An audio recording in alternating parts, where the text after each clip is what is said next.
29వ అధ్యాయము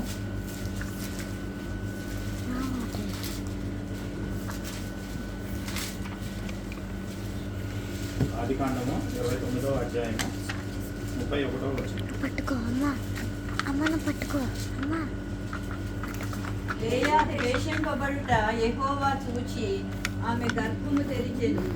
రాహేలు గొడ్రాలై ఉండెను.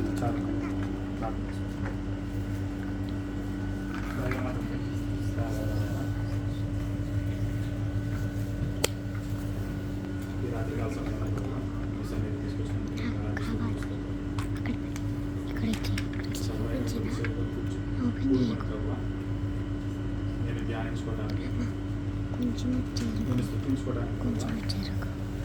ఇక్కడ వీడియోలో కనిపిస్తున్నావు. మీ వాక్యాన్ని ధ్యానించుకుంటూ మీరు మాకు సహాయం అనుగ్రహించండి. మీరు మాట్లాడితే మాకు ఉపయోగపడదు. మీరు మాట్లాడి మనం పొందాలి. ప్రభు యేసుక్రీస్తు నామములో వేడుకుంటున్నాము. ఆదికాండము 29వ అధ్యాయము 31వ వచనం. లేయా వేషింపబడుట చూచి యెహోవా చూచి ఆమె గర్భము తెరిచెను. రాహేలు గొడ్రాలై ఉండేది. ఇప్పుడు ఆంటీ ఉన్నారు కదా, ఆంటీ నాకేమైనా గిఫ్ట్ ఇచ్చింది అనుకోండి, నేనేం చేయాలి? ఎవరైనా మనకి గిఫ్ట్ ఇస్తే మనం ఏం చేయాలి? ముందు ఆ గిఫ్ట్ తీసుకొని అప్పుడు థ్యాంక్స్ చెప్పాలి కదా. సరే, ఈ విషయం గుర్తుపెట్టుకుంటే మన వాక్యంలోకి వెళ్ళే ముందు కొన్ని వచనాలు చదువుతున్నాం. ఆదికాండము 4వ అధ్యాయము 1వ వచనం. ఆదాము తన భార్య అయిన హవ్వను కూడినప్పుడు ఆమె గర్భవతి అయి కయ్యను కని యెహోవా దయ వలన నేను ఒక మనిషిని సంపాదించుకున్నానని. ఆదాము తన భార్యను కూడినప్పుడు గర్భవతి అయి కుమారుని కన్నదంట. కనిన తర్వాత ఆమె అన్న మాట ఏంటంటే, యెహోవా దయ వలన నేను ఒక మనిషిని సంపాదించుకున్నాను. అప్పటి వరకు ఈ భూలోకంలో ఉన్నది ఎంతమంది? ఇద్దరే, ఆదాము హవ్వ. ఎప్పుడైతే దేవుని దయ వలన ఆమె గర్భవతి అయి కుమారుని కందో, ఆమె అంటున్న మాట ఏంటంటే, దేవుని దయ వలన నేను ఒక మనుషుల్ని సంపాదించుకున్నాను. అలాగే ఆదికాండము 20వ అధ్యాయము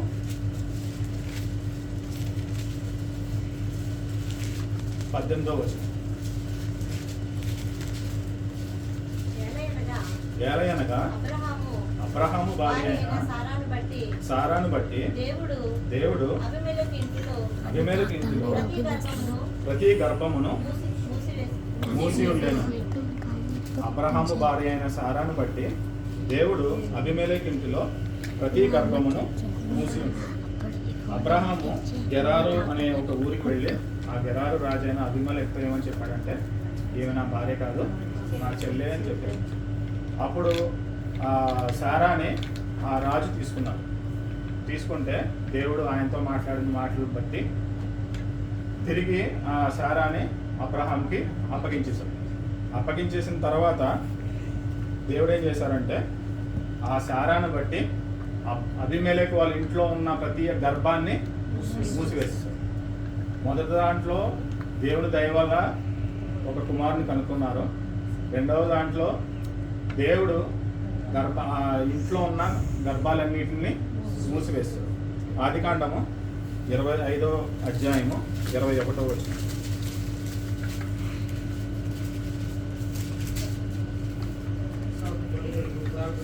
ఇస్సాకు భార్య గొడ్రాలు కనుక అతడు ఆమె విషయమై యెహోవాను వేడుకొనెను. యెహోవా అతని ప్రార్థన వినెను కనుక అతని భార్య అయిన రిబ్కా గర్భవతి అయింది. ఇక్కడ రిబ్కాను బట్టి ఇస్సాకు ప్రార్థన చేశాడంట. ఇస్సాకు యొక్క ప్రార్థనను బట్టి రిబ్కా యొక్క గర్భాన్ని దేవుడు తెరిచినట్లుగా మనం చూస్తాం. అలాగే మనం చదువుకున్న వచనంలో 29:31 చూసాం కదండి. మనం చదువుకున్న వచనంలో లేయా ద్వేషింపబడుట యెహోవా చూచి ఆమె గర్భము తెరిచెను. రాహేలు గొడ్రాలై ఉంది. లేయా ద్వేషింపబడటంట యెహోవా చూసి లేయా యొక్క గర్భం తెరిచారంట, రాహేలు యొక్క గర్భాన్ని మూసివేశారు.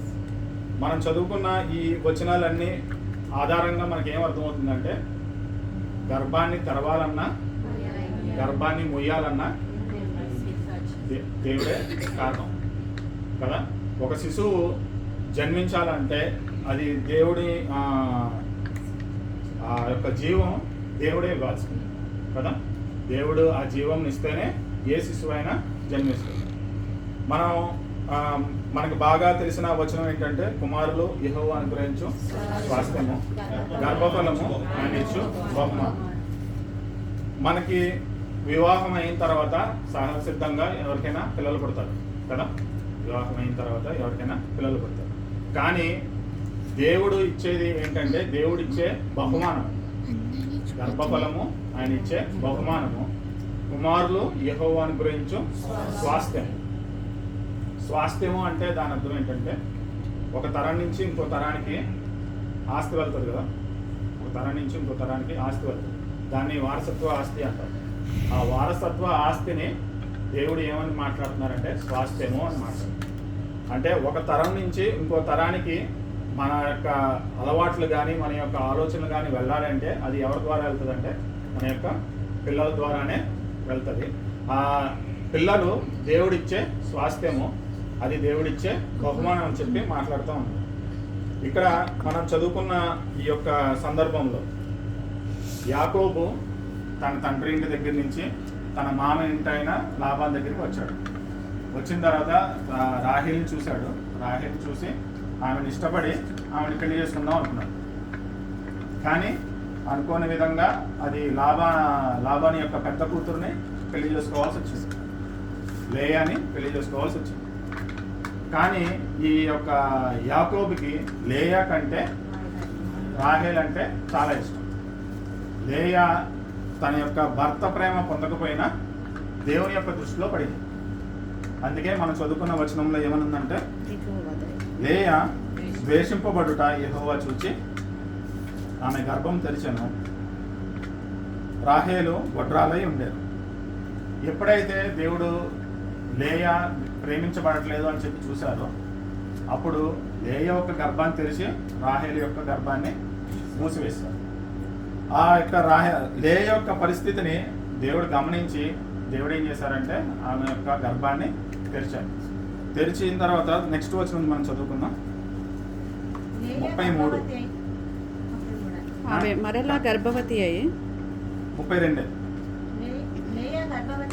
లేయా గర్భవతి అయి కుమారుని కని యెహోవా నా శ్రమను చూచి ఉన్నాడు కనుక నా పెనిమిటి నన్ను ప్రేమించును కదా అనుకొని అతనికి రూబేన్ అని పేరు పెట్టాడు. అక్కడ అంటే యాకోబు జీవించిన కాలంలో ఎవరికైనా సంతానోత్పత్తి కలిగితే వారికి గౌరవం ఇచ్చేది. అంటే ఎవరైనా వారికి పిల్లలు కలిగితే వారికి గౌరవం వచ్చేది, గౌరవం కలిగేది అన్నమాట. లేయా ప్రేమింపబడట్లేదు కదా. ఎప్పుడైతే కుమారుని కన్నందో అప్పుడు లేయా ఏమనుకుందంటే, దేవుడు నా బాధను చూశాడు, నాకు కుమారుని కలిగారు కదా, ఇప్పుడు నా భర్త నన్ను ప్రేమిస్తాడు. ఇప్పుడు కుమారుని కలిగినంతకన్నా నా భర్త నన్ను ప్రేమిస్తాడు అనుకుని ఆ కుమారుడికి ఏమని పేరు పెట్టిందంట, రూబేన్ అని పేరు పెట్టిందంట. కానీ అక్కడ ఉన్న పరిస్థితుల్లో ఏ మార్పు లేదు. లేయా ప్రేమింపబడలేదు, అలా అని చెప్పి తన భర్త ఆమెని చేర్చుకోవడం లేదు. మనం తర్వాత వచనం చూసుకున్నట్లయితే ఆమె మరలా గర్భవతి అయి కుమారుని కని నేను ద్వేషింపబడితనన్న సంగతి యెహోవా విన్నాడు గనుక ఇతని కూడా నాకు దయచేసి అనుకుని అతనికి షిమ్యోన్ అని పేరు పెట్టాను. మొదటిది నా శ్రమని యెహోవా చూసిన అనుకుని అతనికి రూబేన్ అని పేరు పెట్టాడు. రెండవది నా యొక్క ద్వేషాన్ని, నేను ఎలా అయితే ద్వేషింపబడుతున్నానో అది చూసి దేవుడు నాకు ఇంకొక కుమారుడు అనుగ్రహించాడు కాబట్టి ఆయనకంట షిమ్యోన్ అని పేరు పెట్టాడు. ఆ తర్వాత 34వ వచనం మనం చూసినట్లయితే మరలా గర్భవతి అయి ఆమె మరలా గర్భవతి అయి కుమార్ని కని తుదకు ఈసారి నా పెనిమిటి నాతో హత్తుకుని ఉండును. అతనికి ముగ్గురు కుమారులను కంటిననుకునేను. అందుచేత అతనికి లేవి అని పేరు పెట్టాను. మూడోసారి కూడా కుమారుని కన్నాదంట. మూడోసారి కుమారుని కని ఏమనుకుందంటే, కనీసం నేను ముగ్గురు కుమారులు కన్నాను కదా, ఒక కుమారుని కంటేనే గౌరవం దక్కాలి, నేను ముగ్గురు కుమారులు కన్నాను, ముగ్గురు కుమారులు కన్నా ఈ టైంకైనా నాకు గౌరవం దక్కుతుందేమో అన్న ఉద్దేశంతో నా యొక్క భర్త, నా యొక్క పెనిమిటి నన్ను హత్తుకుంటాడు అనే ఉద్దేశంతో ఏమని పేరు పెట్టిందంట? లేవి అని పేరు పెట్టిందంట. తన యొక్క వివాహంలో తన భర్తతో తను సాన్నిహిత్యాన్ని కోరుకుంది, కానీ అది ముగ్గురు పిల్లలు కలిగినా అది దొరకలేదు ఆవిడ. తర్వాత వచ్చిన చదువు. ఆమె మరలా గర్భవతి అయి కుమార్ని కని ఈసారి యెహోవాను స్తుతించదననుకొని యూదా అని పేరు పెట్టెను. అప్పుడు ఆమెకు కాన్పు ఉడిగాను. మొదటిసారి కుమారుడు కలిగినప్పుడు నా బాధను చూస్తాడు దేవుడు, నాకు ఇది బిడ్డను దయచేశాడని చెప్పి రూబేన్ అని పేరు పెట్టింది. రెండవసారి నేను ద్వేషింపబడట యెహోవా విన్నాడంటే నా మొర విన్నాడు అనే అర్థం వచ్చేలా షిమియోన్ అని పేరు పెట్టింది. మూడవసారి ఇప్పటికైనా నా భర్త నన్ను హత్తుకుంటాడని ఆయనకి లేవి అని పేరు పెట్టింది. నాలుగవసారి ఇంకా లోకం వైపు చూడలేదు ఆవిడ, తన భర్త వైపు చూడలేదు. తన భర్త ప్రేమిస్తాడా ప్రేమించడా, లేకపోతే ఇప్పటికైనా నన్ను చేర్చుకుంటాడా లేదా అని చూడకుండా ఆవిడ ఎటువైపు చూసిందంట? దేవుని వైపు చూసి ఈసారికి నేను యెహోవాను స్తుతిస్తానని పేరు పెట్టింది. ఆ అర్థం వచ్చేలా యూదా అని పేరు పెట్టింది. యూదా అంటే స్తుతించుట. లేయ తన ఎప్పుడైతే మానవ సంబంధాల మీద నుంచి తన యొక్క భర్త లేకపోతే ఈ లోక సంబంధమైన సంబంధాల నుంచి తన దృష్టి మలిచి దేవుని వైపు చూసిందో అప్పుడు దేవుణ్ణి ఆరాధించడం ఆవిడ మొదలుపెట్టింది. తనకి బిడ్డ కలిగింది ఎవరి ద్వారా కలిగింది? దేవుని వల్లనే కలిగింది. కానీ మొదటిసారి బిడ్డ పుట్టినప్పుడు స్తుతించలేదు, రెండోసారి బిడ్డ పుట్టినప్పుడు స్తుతించలేదు, మూడోసారి బిడ్డ పుట్టినప్పుడు స్తుతించలేదు, నాలుగోసారి బిడ్డ పుట్టినప్పటికీ ఆవిడకి అర్థమైంది దేవుని ద్వారా పొందిన బహుమానాన్ని మనం ఎవరికి థ్యాంక్స్ చెప్పాలి? దేవునికి థ్యాంక్స్ చెప్పాలి. ఎవరి దగ్గర నుంచి అయినా మనం ఏదైనా పొందుకున్నప్పుడు, లేకపోతే దేవుని దగ్గర నుంచి మనం ఏదైనా బహుమానాన్ని పొందుకున్నప్పుడు మనం దేవునికి స్తుతింపబద్ధులమై ఉన్నాం. దేవుడు మన నుంచి కోరుకునేది కూడా అదే. యాకోబు ప్రేమ కోసం ఆవిడ ఎంతగా ప్రాకులాడిందో మనం చూసాం కదా. యాకోబు ప్రేమ కోసం ఆవిడ చాలా ప్రాకులాడింది, కానీ ఆవిడ చివరికి ఎలా వచ్చిందంటే, ఏ పరిస్థితికి వచ్చిందంటే, నాకు ఈ లోకంలో ఎవరు ప్రేమించినా ప్రేమించకపోయినా నా దేవుడు నన్ను ప్రేమిస్తే చాలు, నా దేవుడు నాకు ఇచ్చిన బహుమానానికే నేను దేవునికి స్తుతులు చెల్లిస్తాను అన్న పరిస్థితికి, అంటే అటువంటి స్థితికి వచ్చేసేటప్పటికి అప్పటి వరకు ఉన్న చరిత్ర అంతా మొత్తం మారిపోయింది. యాకోబు యొక్క పిల్లలు 12 మందికి 12 గోత్రాలు అని చెప్పి మనం చదువుకుంటా ఉన్నాం కదా. అప్పటి వరకు లేయాకు పుట్టిన 3 పిల్లలు 3 గోత్రాలు అయ్యారు, 3 గోత్రాలు అయింది తర్వాత. కానీ ఎప్పుడైతే దేవుని స్తుతించడం వలన ఒక కుమారుడు పుట్టాడో ఆ కుమారుడు ఎవరు? యూదా. ఆ వంశం నుంచి ఎవరు వచ్చారు? దావీదు మహారాజు వచ్చాడు. అదే వంశం నుంచి యేసు ప్రభు వారు కూడా వచ్చారు. మనం దేవుడి నుంచి పొందుకున్న ఏదైనా ఒక బహుమతి, ఏదైనా ఒక సంగతి, లేకపోతే ఏదైనా ఒక మేలు, ఆ మేలును బట్టి కనుక మనం దేవుణ్ణి స్తుతించినట్లయితే దేవుడి కొరకు మనం గొప్ప కార్యాలు చేయగలుగుతాం.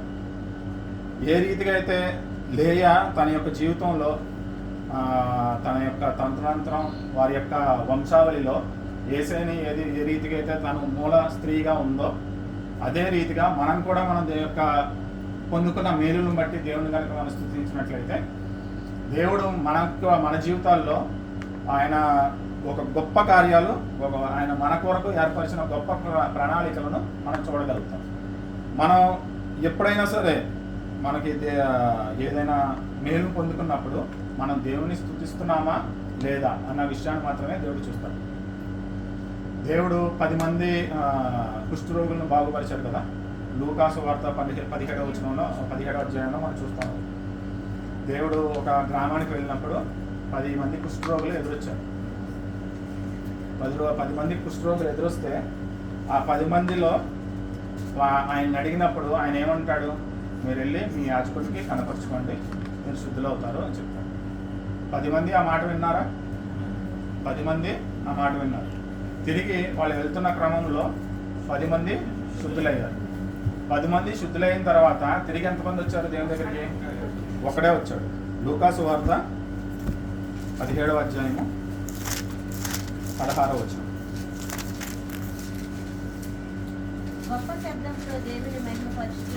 గొప్ప శబ్దంతో దేవుణ్ణి మహిమపరుస్తూ తిరిగి వచ్చి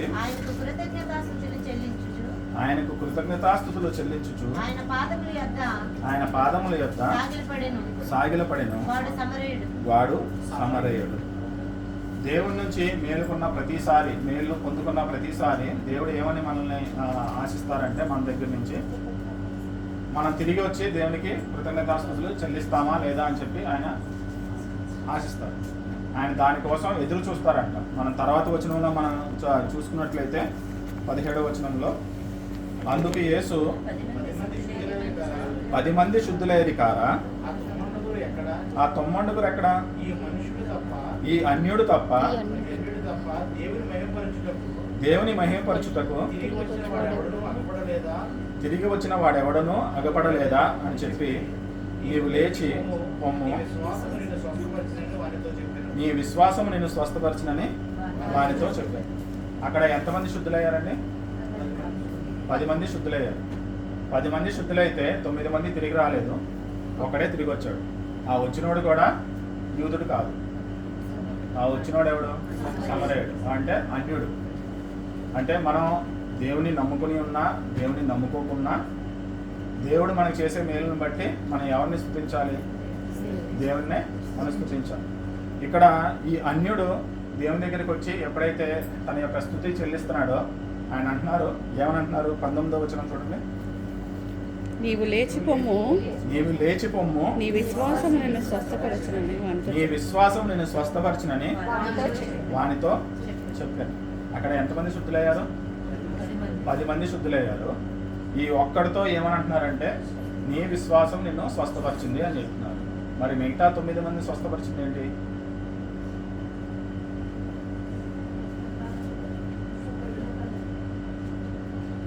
ఇతను అన్యుడు స్వస్థపడ్డాడు, అలాగే మిగతా 9 మంది కూడా స్వస్థపడ్డారు. దేవుడు చెప్పారు, వాళ్ళు స్వస్థపడ్డారు. కానీ తిరిగి వచ్చిన తర్వాత ఈ సమరయుడితో దేవుడు అంటున్న మాట ఏంటంటే, నీ విశ్వాసము నిన్ను స్వస్థపరిచింది. మరి మిగతా వాళ్ళు కూడా శుద్ధులయ్యారు కదా. మరి వారిని స్వస్థపరిచింది ఏంటి? దేవుడు చేసిన మేళ్లను మనం పొందుకున్న తర్వాత దేవుని సన్నిధికి వచ్చి మన స్తుతులు చెల్లిస్తే దేవుడు మహింపరచబడతాడు. ఎప్పుడైతే దేవుడు మహింపరచబడతాడో ఆ యొక్క మనం చెల్లించిన స్తుతిని బట్టి మన యొక్క విశ్వాసము పెంపొందించబడుతుంది. ఎప్పుడైతే మన విశ్వాసం పెంపొందించబడుతుందో అప్పుడు మనం దేవుని మీద ఆనుకోవడం మొదలు పెడతాం. ఇప్పుడు ఆ 9 మంది శుద్ధులయ్యారు కదా, దేవుని మాటను బట్టి వాళ్ళంతా 9 మంది శుద్ధులయ్యారు. ఈతను శుద్ధులయ్యింది కూడా దేవుని మాటను బట్టి. కానీ తన యొక్క విశ్వాసము ఆయన్ని స్వస్థపరిచిందనే నమ్మకం ఆయనలో పుట్టించారు దేవుడు. ఇప్పుడు తర్వాత మళ్ళీ ఆ 10 మందికి ఏదన్నా ఆపద వచ్చింది అనుకోండి, ఇతనికి తన యొక్క విశ్వాసం ఉంది. ఆ విశ్వాసం మీద ఆధారపడి ఆయన ఏమంటాడు, ప్రభువా ఇదివరకు నాకు చేసావు కదా, ఇది కూడా నాకు చేయి అని అడుగుతాడు. అలా అడిగినప్పుడు ఆ విశ్వాసాన్ని బట్టి ఆయన మళ్ళీ ఆ మేలుని పొందుకోవడానికి అవకాశం ఉంటుంది. కానీ ఆ 9 మందికి ఆ అవకాశం లేదు. ఎందుకంటే వాళ్ళు స్వస్థపడ్డారు, వాళ్ళు వెళ్ళిపోయారు. మళ్ళీ వాళ్ళు స్వస్థపడాలి అంటే మళ్ళీ దేవుడిని వాళ్ళు కలుసుకోవాలి. అది ప్రతిసారి అయ్యే పని కాదు. ఒకసారి దేవుడు, అందుకే దేవుడు ఏమనంటారంటే, యెహోవా సమీపంగా ఉండగానే మీరు వేడుకొనుడి అనే మాట. ఆయన సమీపంగా ఉన్నప్పుడే ఆయన ద్వారా మనం పొందుకున్న మేలుని మనం తలంచుకుంటూ ఆయనకి స్తుతులు చెల్లించినప్పుడు మనలో విశ్వాసం కలుగుతుంది. ఆ విశ్వాసం తర్వాత మన దేవుని ఎడల నమ్మకంగా జీవించడానికి అది మనకి ఉపయోగపడుతుంది. ఆ యొక్క విశ్వాసం ద్వారా దేవుడు గొప్ప కార్యాలు చేయడానికి మనకి సహాయం చేస్తాడు. మనం చదువుకున్నది కీర్తన గ్రంథము 127వ అధ్యాయము 3వ వచనం. కుమారుడు యెహోవా అనుగ్రహించు స్వాస్థ్యము, కుమారులు యెహోవా అనుగ్రహించు స్వాస్థ్యము, గర్భఫలము ఆయన ఇచ్చు బహుమానం. బహుమానమే. దేవుడు దీవిస్తే, దేవుడు ఒకవేళ మనకి బహుమానం ఇస్తే, దేవుడు మనకి ఒక గర్భాన్ని ఇస్తే, అది పొందుకున్న తర్వాత దేవుని స్తుతించాలని మనం నేర్చుకుంటాం. తర్వాత 4వ వచనం చూడండి. యవ్వన కాలమందు కుమారుడు యవన కాలమందు పుట్టిన కుమారులు బలవంతుని చేతిలో బాణముల వంటి వారు. బలవంతుని చేతిలోని బాణముల వంటి వారు. వారితో తన అంబులపది నింపుకున్నవాడు. చాలండి, తర్వాత చదువుతాం. యవన కాలమందు పుట్టిన కుమారులు బలవంతుని చేతిలో బాణముల వంటి వారు. దేవుని కృపతో, దేవుడు చేసిన మేలుతో మనం పిల్లలను కన్నిన తర్వాత, మనం దేవునికి స్తుతులు చెల్లించిన తర్వాత, దేవుని యొక్క భయభక్తుల్లో కనుక మనం పిల్లల్ని పెంచినట్లయితే వాళ్ళంట ఎలా తయారవుతారంట? బలవంతుని చేతిలో బాణములాగా వారు తయారవుతారు. బలవంతుడు ఎవరు? దేవుడు. దేవుని చేతిలో వారు బాణములాగా తయారవుతారంట. మనం ఎవరైనా శత్రువు మన మీదకి వస్తున్నాడు అనుకోండి, మనం బాణం వేస్తాం. బాణం వేసిన తర్వాత ఒకవేళ తగులుతుంది, తగలుతుంది. తర్వాత ఇంకో బాణం తెచ్చుకోవాలని చెప్పి మళ్ళీ ఆడి దగ్గరికి వెళ్ళి ఆ బాణం తీసుకొచ్చి మళ్ళీ వేస్తామా? మళ్ళీ వేయం. ఆడిని కొట్టాలంటే మళ్ళీ ఇంకో బాణం వేస్తాం. అంటే ఒక బాణానికి ఏముంటుంది? ఒకటే లక్ష్యం ఉంటుంది. ఒక బాణానికి ఒకటే ప్రణాళిక ఉంటుంది. ఆ గురి మిస్ అయితే మిస్ అయినట్టు, గురి తగిలితే తగిలినట్టు. దేవుని దృష్టిలో, లేకపోతే దేవుని మన కొరకు ఇచ్చిన పిల్లలకు కూడా దేవుని దృష్టిలో ఒక ప్రణాళిక ఉంటుంది. మనకి మన యొక్క దృష్టిలో ఆ ప్రణాళిక మిస్ అవుతుందేమో అనే అనుమానం ఉంటుంది, కానీ దేవుడిచ్చిన ప్రణాళికను మాత్రం దేవుడు ఎప్పుడూ మిస్ కాదు. దేవుని యొక్క కృపలో, దేవుని యొక్క భయభక్తుల్లో కనుక మన పిల్లల్ని పెంచినట్లయితే దేవుని చేతిలో వారు బాణములాగా అవుతారు. వాళ్ళంట ఏం చేస్తారంట? వారితో తన అంబుల పొది నింపుకున్న వాడు ధన్యుడు. అట్టివారు సిగ్గుపడక గుమ్మములో తమ విరోధులతో వాదించుతారు. వారంట ఎల్లప్పుడూ చాలా ధైర్యంగా తన యొక్క శత్రువులతో వారు వాదిస్తూ ఉంటారు. వారందరినీ మనం దేవుని యందు భయభక్తుల్లో పెంచామనుకోండి, ఎవరు ధన్యులు? పిల్లలు ధన్యులా? తల్లిదండ్రులు ధన్యులా? మనం చదువుకున్న వచనంలోనే ఉంది కదా, వారితో తన అంబుల పొది నింపుకున్న వాడు ధన్యుడు. నింపుకునేది ఎవడు? తల్లిదండ్రులే. అంబుల పొదిలో ఉండే బాణాలు పిల్లలు. అంబుల పొదితో నింపుకునేవాడు ఎవడు? తల్లిదండ్రులే. పిల్లలు కనుక దేవుని యందు భయభక్తుల్లో, దేవుని యొక్క క్రమంలో కనుక మనం పెంచినట్లయితే, వాళ్ళు పెరిగిన స్థితిని బట్టి, వాళ్ళు దేవుని యొక్క రాజ్యంలో వాడబడే పరిస్థితిని బట్టి ఎవరు ధన్యుడు అవుతారు? తల్లిదండ్రులు ధన్యుడు అవుతారు. అట్టి విధంగా పెరిగిన పిల్లలు ఎప్పుడు కూడా వాళ్ళు అపజయం పొందుకోరు. ఎందుకంటే దేవుడు తనతో ఉన్నాడు, దేవుడు వారితో ఉన్నాడనే నమ్మకం, అటువంటి విశ్వాసం వారికి ఉంటుంది. అటువంటి విశ్వాసం మనందరికీ కలగాలని దేవుడు తన కృపలో ఈ వాక్యాన్ని దీవించి ఆశీర్వదించును గాక.